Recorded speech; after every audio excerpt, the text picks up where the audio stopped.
Hello, ഇന്നൊരു Russian honey കേക്കിൻ്റെ recipe ആയിട്ടാണ് ഞാൻ വന്നിട്ടുള്ളത്. ഇന്നലെ എൻ്റെ മോളുടെ ബർത്ത്ഡേ ആയിരുന്നു, അപ്പോൾ അതിന് വേണ്ടി ഉണ്ടാക്കിയിട്ടുള്ളതാണ്. ഞാൻ ഉണ്ടാക്കുന്ന കേക്കിൽ ഏറ്റവും ഇഷ്ടപ്പെട്ട കേക്കാണ് ഇട്ടത് മോൾക്ക്. അവൾ പറഞ്ഞിട്ടാണ് ഈ കേക്ക് ഞാൻ ഉണ്ടാക്കിയത്. അവൾക്ക് ഏറ്റവും ഇഷ്ടപ്പെട്ടതായതുകൊണ്ട് തന്നെ ഞാൻ ഹണി കേക്ക് ഉണ്ടാക്കാമെന്ന് വിചാരിച്ചു. അപ്പോൾ അതിനായിട്ട് ആദ്യം വേണ്ടത് നമുക്ക് ഒരു 90 ഗ്രാം ബട്ടർ ഒരു പാനിലേക്ക് ഇട്ട് കൊടുക്കണം. പാന് ഞാനിപ്പോൾ ഇവിടെ ഫ്ലെയിം ഓൺ ആക്കിയിട്ടില്ല കേട്ടോ. അതിന് മുമ്പ് തന്നെ നമ്മൾ റൂം ടെമ്പറേച്ചറിലുള്ള ബട്ടർ ചേർത്ത് കൊടുക്കണം. എന്നിട്ട് ഫ്ലെയിം ഓൺ ആക്കുക. കാരണം എന്താണെന്ന് വെച്ചാൽ ബട്ടർ പെട്ടെന്ന് കരിയാണ്ടിരിക്കാൻ വേണ്ടിയിട്ടാണ്. നല്ല തീ കുറച്ച് വേണം ഈ ഹണി കേക്ക് ഉണ്ടാക്കാനായിട്ട്. കുറച്ച് ക്ഷമിച്ചിട്ട് തന്നെ ഉണ്ടാക്കണം, കുറേ സമയം എടുക്കും. തീ നമുക്ക് പെട്ടെന്ന് ആവാൻ വേണ്ടിയിട്ട് ഫ്ലെയിം കൂട്ടി വെച്ചാൽ ഇത് ഫുള്ള് ഈ കേക്ക് കൊളായി പോകും കേട്ടോ. അപ്പോൾ അതിന് ശേഷം ഒരു 125 ഗ്രാം തേൻ ഇതിലോട്ട് ചേർത്ത് കൊടുക്കുക. ഫ്ലെയിം പ്രത്യേകം ശ്രദ്ധിക്കണം, തീ കുറഞ്ഞ് തീയിൽ വേണം ഇത് ചെയ്യാനായിട്ട്. അതിനുശേഷം ഒരു 1/2 കപ്പ് പഞ്ചസാര ചേർത്ത് നന്നായി ഇളക്കി കൊടുക്കുക. ഫ്ലെയിം നല്ല കുറവായതുകൊണ്ട് തന്നെ കുറച്ച് സമയം എടുക്കും പഞ്ചസാര തിളച്ച് വരാനായിട്ട്. അങ്ങനെ തിള വരുന്ന വരെ നമ്മൾ കൈ വിടാതെ ഇങ്ങനെ ഇളക്കി കൊടുക്കണം.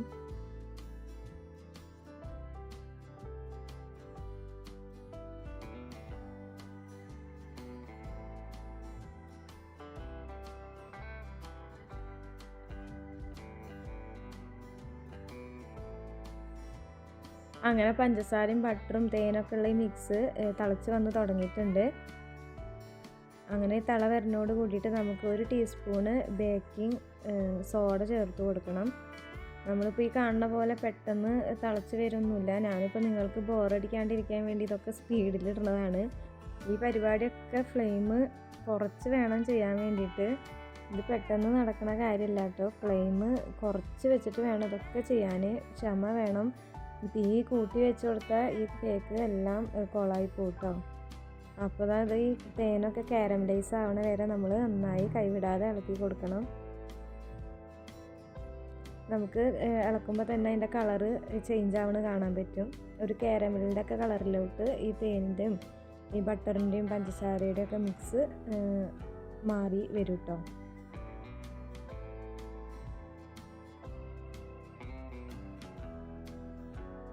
കണ്ടില്ല, കളറ് ചേഞ്ചായി വരുന്നുണ്ട്. അങ്ങനെ ഈ ഒരു കൺസിസ്റ്റൻസി ആകുമ്പോൾ നമുക്ക് ഫ്ലെയിം ഓഫ് ചെയ്ത് കൊടുക്കാം കേട്ടോ. അങ്ങനെ ഒരു 2-3 മിനിറ്റ് ആ മിക്സ് നമുക്ക് ചൂടാറാൻ വേണ്ടി മാറ്റി വെക്കാം. ഒരു ചെറു ചൂട് വേണം, എന്നാൽ നന്നായി ചൂടാറാനും പാടില്ല. ആ സമയത്ത് ഒരു 4 മുട്ട നമ്മൾ ബീറ്റ് ചെയ്തിട്ട് കുറേശ്ശെ ആയിട്ട് ഇതിലോട്ട് ചേർത്ത് കൊടുക്കുക. അതും ഒരുമിച്ച് ചേർക്കാൻ പാടില്ല. ഓരോ തവണകളായിട്ട് നമ്മൾ മുട്ടയുടെ മിക്സ് ചേർത്ത് കൊടുക്കുക. എപ്പോഴും ഒരു ചെറു ചൂട് വേണം. നമ്മുടെ തേനും ബട്ടറിൻ്റെ ഒക്കെ ഉള്ള ആ കാരമലൈസ് ചെയ്തത് ചെറു ചൂടോട് കൂടിയിട്ട് ഉണ്ടാവണം കേട്ടോ. അതിനുശേഷം ഒരു 2.5 കപ്പ് മൈദ നമ്മൾ ഇതിലോട്ട് ചേർത്ത് കൊടുക്കണം. അതും ഒരുമിച്ച് മൈദ ചേർത്ത് കൊടുക്കാൻ പാടില്ല. കുറേശ്ശെ ഓരോ ബാച്ചുകളായിട്ട് ഇട്ടിട്ട് നമ്മൾ വിസ്ക് ചെയ്ത് എടുക്കണം.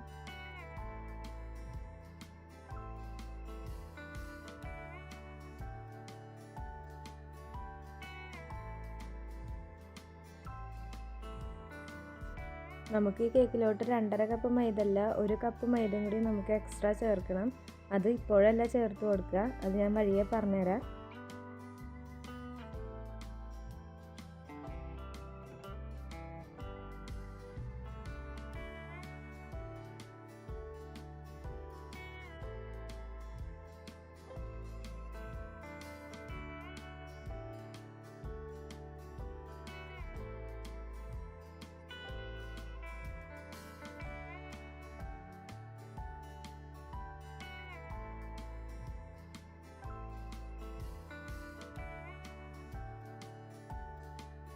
അങ്ങനെ നമുക്ക് ഈ ഒരു കൺസിസ്റ്റൻസി ആകുമ്പോൾ ഒരു അലുമിനിയം ഫോയിൽ എടുത്തിട്ട് അതിലോട്ട് ഇത് ഒഴിച്ചു കൊടുക്കാം കേട്ടോ.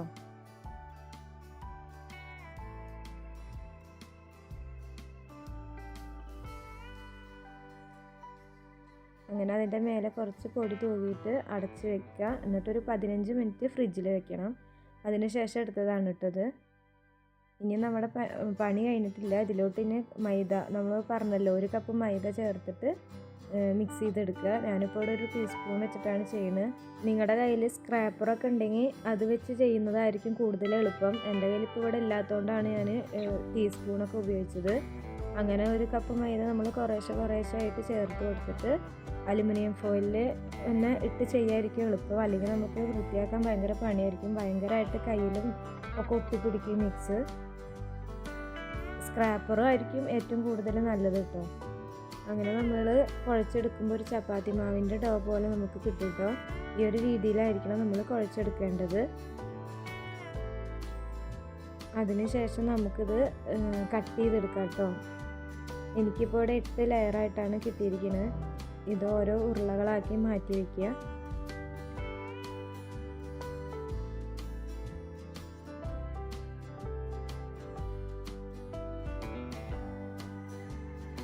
ആദ്യം ഞാൻ ബട്ടർ പേപ്പറിൽ പൊടി തൂകിയിട്ട് ബട്ടർ പേപ്പറിലാണ് പരത്തി കൊടുത്തത് കേട്ടോ. അതെനിക്ക് എളുപ്പമായിട്ട് വന്നില്ല. എൻ്റെ ബട്ടർ പേപ്പർ വീതി കുറവായിരുന്നു, അതുകൊണ്ട് തന്നെ പരത്താൻ ഭയങ്കര സുഖം ഉണ്ടായിരുന്നില്ല. അപ്പം ഞാൻ കൗണ്ടർ ടോപ്പിൽ തന്നെ പൊടി തൂകിയിട്ട് പരത്തിയെടുത്തു.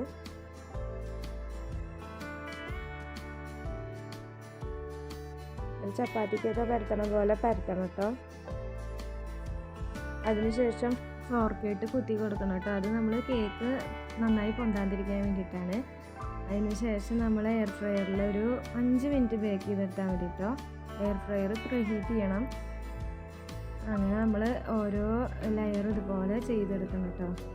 ഇതൊരു ഓവണൊക്കെ ആണെങ്കിൽ ഒറ്റ ട്രിപ്പിൽ കഴിയും. ഇത് ഓരോ ട്രിപ്പ് നമ്മൾ എയർ ഫ്രയറിൽ വെച്ച് കൊടുക്കുകയായിരുന്നു കേട്ടോ. അങ്ങനെ 8 ലെയർ നമുക്ക് കിട്ടിയിട്ടുണ്ടായിരുന്നു കേട്ടോ. ആദ്യത്തെ ട്രിപ്പ് ഞാനൊരു 7 മിനിറ്റാണ് കൊടുത്തിട്ടുണ്ടായിരുന്നു 160 ഡിഗ്രിയിൽ. പക്ഷെ അതൊന്നും കൂടി മുരിഞ്ഞ് കിട്ടിയിട്ടുണ്ടായിരുന്നു കേട്ടോ. മേൽഭാഗമൊക്കെ നമുക്ക് ഇത്ര മുരിയേണ്ട ആവശ്യം ഉണ്ടായിരുന്നില്ല. അപ്പോൾ രണ്ടാമത്തെ ട്രിപ്പ് ഞാനൊരു 5 മിനിറ്റ് കൊടുത്തു. അപ്പോൾ നമുക്ക് കറക്റ്റായിട്ട് കിട്ടിയിട്ടുണ്ടായിരുന്നു കേട്ടോ. അങ്ങനെ എല്ലാം നമ്മൾ ഇതുപോലെ ബേക്ക് ചെയ്തെടുക്കുക. കണ്ടില്ലേ, രണ്ടാമത്തെ ട്രിപ്പ് നമുക്ക് കറക്റ്റായിട്ട് കിട്ടിയിട്ടുണ്ട് കേട്ടോ. 5 മിനിറ്റിൻ്റെ ആവശ്യമുള്ള നമ്മുടെ എയർ ഫ്രയറിൽ. ഓരോ എയർ ഫ്രയറിലും പല ടെമ്പറേച്ചറും ടൈമൊക്കെ ആയിരിക്കും കേട്ടോ. അത് നിങ്ങൾ നോക്കിയിട്ട് അതുപോലെ ചെയ്യാം.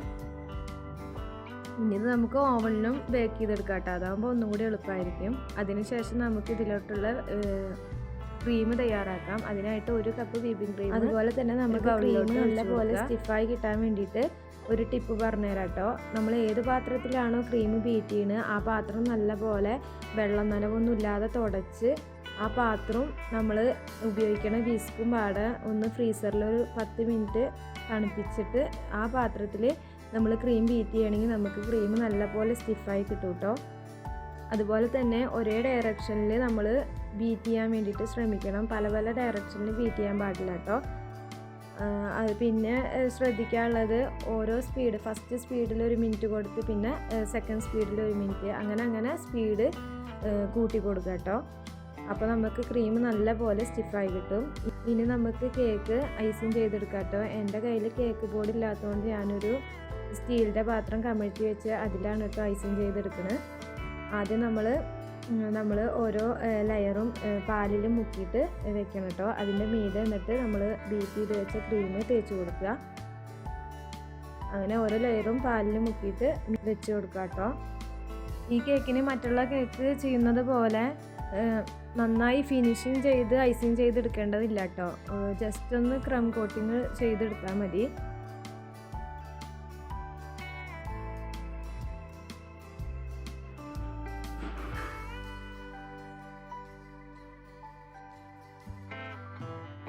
അങ്ങനെ ഓരോ ലെയറും വെക്കുക, അതിൻ്റെ മീതെ ക്രീം തേച്ച് കൊടുക്കുക, വീണ്ടും ലെയർ വെക്കുക. അങ്ങനെ നമ്മളിത് ഐസിങ് ചെയ്ത് എടുത്ത് വെച്ചിട്ടുണ്ട്. ജസ്റ്റ് ഒന്ന് എല്ലാം ലെവലാക്കി എടുക്കുക കേട്ടോ. ക്രീമൊക്കെ നല്ല പെർഫെക്റ്റായിട്ട് ക്രീം ലെവലാക്കി എടുക്കേണ്ട ആവശ്യമില്ല. കാരണം കേക്ക് പൊടിയാണ് നമ്മൾ ഇതിൽ ഡെക്കറേഷൻ ചെയ്യണത്. അപ്പോൾ ഇതൊന്നും ലെവലാക്കേണ്ട ആവശ്യം വരുന്നില്ല കേട്ടോ. പിന്നെ നമ്മൾ കുറച്ച് കേക്ക് പൊടിച്ചെടുത്ത് വെച്ചിട്ടുണ്ടായിരുന്നു, അത് ഇതിൻ്റെ മീതെ തൂവി കൊടുക്കുക. അങ്ങനെ കേക്ക് മൊത്തം കവറാവുന്ന രീതിയിൽ കേക്ക് പൊടി ഇട്ട് കൊടുക്കുക കേട്ടോ. കേക്ക് പൊടി ഇടുമ്പോൾ അടിയിലൊക്കെ കുറേ പോവും. അതിനായിട്ട് അവിടെ ബട്ടർ പേപ്പർ വെച്ചാൽ നമുക്ക് ക്ലീൻ ചെയ്യാൻ എളുപ്പമായിരിക്കും കേട്ടോ. എൻ്റെ കയ്യിൽ ബട്ടർ പേപ്പർ അത്ര ഇല്ലാത്തതുകൊണ്ടാണ് ഞാനിപ്പോൾ ഇങ്ങനെ ചെയ്തത്. ക്ലീൻ ചെയ്യാൻ കുറച്ച് ബുദ്ധിമുട്ടുണ്ടായിരുന്നു, അടിയിൽ കുറേ കേക്ക് പൊടിയൊക്കെ പോയിട്ടുണ്ടായിരുന്നു. അങ്ങനെ ഈ കേക്ക് കുറച്ച് നേരം ഫ്രിഡ്ജിൽ വെച്ച് തണുപ്പിച്ച് കഴിക്കുകയാണെങ്കിൽ സൂപ്പറായിരിക്കും കേട്ടോ. ഇതൊക്കെയാണ് എൻ്റെ മോളുടെ ബർത്ത്ഡേക്ക് ഞാൻ ഉണ്ടാക്കിയത്. ബ്രോസ്റ്റും കേക്കും ഗുലാബ് ജാമുനാണ് ഞാൻ ഉണ്ടാക്കിയത്. അവൾക്കിത് 3ഉം ഇഷ്ടപ്പെട്ട വിഭവങ്ങളാണ്. ബ്രോസ്റ്റിൻ്റെ റെസിപ്പി ഞാൻ വഴിയെ യൂട്യൂബിൽ അപ്ലോഡ് ചെയ്യാം കേട്ടോ. കട്ട് ചെയ്യുമ്പോൾ തന്നെ നമുക്ക് മനസ്സിലാവും ഭയങ്കര സോഫ്റ്റ് കേക്കാണ് ഇട്ടത്. നല്ല ടേസ്റ്റ് ഉണ്ടായിരുന്നു കഴിക്കാനായിട്ട്. ഇപ്പോൾ റഷ്യയിലത്തെ ഹണി കേക്ക് നമുക്ക് നമ്മുടെ വീട്ടിൽ തന്നെ ചെയ്തെടുക്കാം, എളുപ്പമായിട്ട് ചെയ്തെടുക്കാവുന്നതുള്ളൂ. അപ്പോൾ ഇന്നത്തെ വീഡിയോ ഇഷ്ടപ്പെട്ടാൽ എല്ലാവരും ലൈക്ക് ചെയ്യുക, ഷെയർ ചെയ്യുക, സബ്സ്ക്രൈബ് ചെയ്യുക. Okay, by.